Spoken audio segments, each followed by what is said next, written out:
love police. What we do is that we... Yeah, no, you won't be doing that. What are you planning to do? Well, as we said, can I explain? Yeah. We're from the Love Police, and our job is to lower fear and raise love. Yeah. And also, we also like to do a running commentary on fun events like this one, yeah, and to bring a bit of additional humour when sometimes these Hollywood-type BAFTA award-winning people might have lost their sense of humour. Okay. So we're here to remind them that they're human beings and that their poo smells just as bad as everyone else's. Okay, that's fine, but what you've got to understand is that there's going to be lots of other people who are going to want to enjoy the event. Yeah, yeah. And they're not going to have it want it disrupted, but if you're going to be using megaphones. I know, but the thing is, though, in society, it's not really against the law to be annoying. Yeah, okay, well, there's elements, isn't there, in relation to that? Well, you know, we've done a lot of research into this, and our understanding is that we're very, very careful to stay within the law and to do it in very, very good. You'll enjoy it if you kind of just open yourself up as a human being to it, I think, rather than in your role as a policeman. Yeah. So what we do, we are very not into any breach of the peace. Because, you know, expressing yourself, even if someone doesn't like it, that's not a breach of the peace. Well, tell me then what you're planning to do. Well, to be really honest, deadly honest with you, I don't. This might sound strange, but I don't actually live my life like that. I live my life in the moment. You may have done. I've come prepared. Well, I've done come some prepared. Laminating and Yeah, I've come some prepared. I mean, I've got some materials with me. This is like it's difficult to define. Yeah. You could call it guerrilla art. You could call it performance. You could call it free expression. You could call it all sorts of things. I don't like to call it anything because that way, I don't like to be sort of confined to a box. You know, like for example, you're wearing this uniform, but to me, I don't see police people. I see delightful, amazing human beings with beautiful smiles. Okay, I accept all that. But I'm saying, obviously, you've done something because you've prepared, haven't you, to come here. So yeah, but what's wrong with preparation, though? What I'm trying to explain. Yeah, but if you prepared, then you most probably prepared what the next stage is going to be, and that's obviously what we're going to be interested in. Well, that's what you're assuming. You're making an assumption, aren't you? I can make that assumption. Yeah, you can make any assumptions you like, and I'm saying that assumption isn't actually accurate. Because what I'm trying to express to you is I actually don't know what's going to happen. And Well, shall I tell you what could happen? Yeah. If you do anything that's going to be outside the realms of the law, the likelihood is you'll be asked to leave. Yeah. If necessary, if there's offences that happen, you'll be arrested. Yeah. Understand that. But what you've got to understand is that it's going to be a large amount of people here who are here to enjoy the event, and they might take umbrage to the fact that you're going to disrupt it if you do disrupt it. Yeah. That's me not making any assumptions, is it? Yeah. So if that happens, I've got to warn you of what happens. I'm obviously going to let the inspector know. Well, why do you have to dub us into the inspector? You're a sergeant. You don't have to dub us in. I know, but I've got to bring it to their attention. Okay. But so far, isn't it interesting how we've been spoken to by authority figures, and then you are the authority figures in the UK, merely for standing here, and you're actually talking about a pre-crime warning to us. That's all we've done, is it? So that's how it has that. So have we, just for the camera, have we received a warning from the police? The whole thing at the moment is obviously going to be watched on CCTV, as well as your little video. Is this a warning? Are you actually? Are you warning us? I'm warning. I wouldn't say this is a warning. I'm pointing out to you what could happen on the basis if you were to breach the law like anyone else. Yeah. All right. That's not a warning. If I warned you, I'd warn you and say, right, if you do anything that commits a breach of the peace, or we fear a breach of the peace is being to be committed, then there's a very good chance you'll be arrested, taken away until the breach of the peace is over. If you've got megaphones, you've got signs, we can assume, rightly or wrongly, that something's going to happen. Yeah. Okay. Can I just say one thing, Danny? I understand that. Could you Jay? What it is? You go get Jay, and we'll just swap over. Anyway, sorry, we've been terribly rude. I'm Charlie, this is Danny, this is Liz. I'm Sergeant Haley, I'm in Hello. What's your first name? Adrian. Sergeant Adrian. Hi, Adrian. Yeah. I'm sorry, just before we continue, for my own benefit, can I just have your address, your home address? I won't give you my home address. Why not? Can we have your... Yeah, but you're asked. Adrian. You asked for my name. No, I haven't asked for anything, have I? I'm saying the police, are always asking people's names and addresses. Yeah. So I have a question for you. You wouldn't give it to me because you don't trust what I'll do with the name and address, right? Well, is that what you're saying? That would be the same if I went into a bank and they want to know so. Yeah, I understand that. Yeah. Would you? How would you feel putting your children, if you have any, getting your children's names down on the police database? Would you feel safe with that? Perfectly safe, or would you prefer not? I can't really answer that. What it is,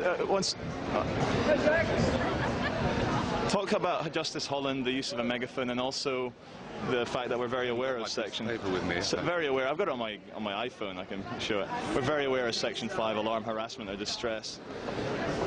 What actually is, how do you define a breach of the peace? When you cause alarm, harassment, or distress... It's all the whole joke. To any particular individual member of the public. So just because you're annoying somewhere public, you can't cause a Section 5. I feel alarmed, distressed, and harassed by all the people, all the public around me. Yeah. So I think you should report them to the police. I should report them all to the police because I feel very uncomfortable about a lot of people. So does it say on the other side then?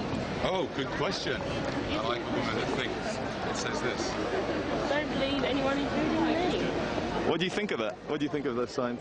Well, you've just said you're not going to cause any disruption, so... Oh, that's very clever. Could be all sorts of things, couldn't it? I didn't say, what I said was I don't know what's going to happen. Because I really don't. No one knows what's going to Exactly. happen. Exactly. Yeah. I mean, all but it is... there's an interesting point here, right, from Liz, which is, do you mind just expressing what you said before? How would you define a breach of the peace, just out of interest? Well, I mean, it could be all manner of things, really. I mean, I've got a little booklet. Is it alarm, harassment, or distress to individual members of the public? It is. It is. Well, it depends what part of breach of the peace. Okay. Well, I'm just interested in the sort of blurred boundaries between what might constitute a breach of the peace for, say, one person who might be challenging the establishment, and then one person who maybe is conforming to an established point of view. Like, if I was here talking about climate change and how we need a global carbon tax, then probably nobody would do anything. It'd probably be fine. Oh, we'd love you for that. Yeah, we need carbon tax. You know, or if I was here saying how great, you know. On the audience, who's about. I mean, obviously, there isn't many like small children that feel like that, so the level would be higher. But it all depends on the audience, who's about, and the actual situation, what's being said, really. So it's just one of those things that's assessed at the time. Would you say we live in a free country? It depends how you define it, really. Yeah. Everyone's different. So. Okay. But do you ever... Think you do, some people might not think we do. Sorry, my name's Charlie, this is Danny, this is Liz. Hello. What's your first name? Jen. Jen, do you ever feel sometimes that the government is giving you guys strange orders to, like, maybe, I don't know, control the population? Does that ever, like, ring in the back of your mind? Is there any question you have about the kind of, you know, where the line is drawn between the police's powers and freedom? Freedom of expression, freedom of movement, freedom of... Is that something that is discussed amongst the police? We're just here to do our jobs and try to make sure that people stay safe, So your job, you're saying that your job is people staying safe? Yeah, making sure that people don't commit crime. Yeah. Oh, that's a different thing entirely. Well, in a way, that's the same thing. In my point of view. Is it? Making sure that people don't commit crime. If I was smoking marijuana, for example, yeah, just by myself, yeah, would you stop me doing that? If it was in the street. Oh, I wouldn't be endangering anybody, would I? Depends. It can go on to lead to other things. So. No, but I wouldn't be endangering anybody except for myself. But it still gets the same thing applies to and my job is to uphold the law. Right, so your job is to keep people safe and to uphold the law. Yeah? I mean, the question that I have for you, and I have asked this of many policemen, is how could you possibly uphold the law when the law is made up of hundreds of thousands of statutes, which each of them have got words in which are open to interpretation. So you don't know the statutes. Solicitors and lawyers don't know the statutes. So how can you uphold that which is literally not upholdable? We can only do our best. Right. And do what we do. Does it ever worry you that you might be asked to follow orders that you yourself would find questionable? If they ever do get asked, then you can bring that up to your management. If you were told that it was the law and that there was a law created which meant that you had to go house to house and making everyone come out of their houses and come into a quarantine centre or a detention centre for whatever reason, maybe they're political dissidents or they are challenging the establishment. It's not going to happen, so it's not really... It's not going to happen. I'm just saying that you say that. How do you know? I cannot see that sort of thing happening, but I mean if it Did it not happen in Germany just 60 years ago? And they were a civilized Western country. No, but I can see what you're saying, and I don't know whether it will happen. Yeah. I guess the question is, what would you do?